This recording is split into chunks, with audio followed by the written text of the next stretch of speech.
Scanifly's proprietary Viewshed technology is used to determine shading and production values when designing a PV system. You can use our shading analysis technology in two ways. You can do a whole roof analysis, as you can see in this middle roof section, which will calculate shading at different points across the entire roof segment. For more granular data, you can do a per module analysis, as you can see in these two roof planes here.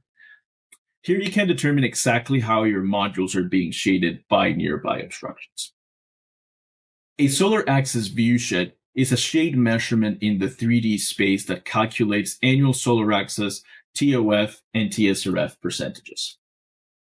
The red and blue portions of the viewshed show the sun throughout the day and throughout the year.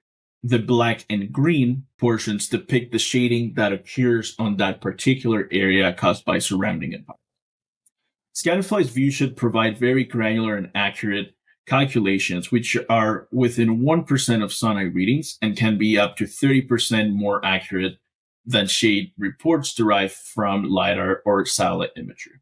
For these reasons, our shading analysis technology is considered on-site tool and is approved by most regulators and lenders in the industry.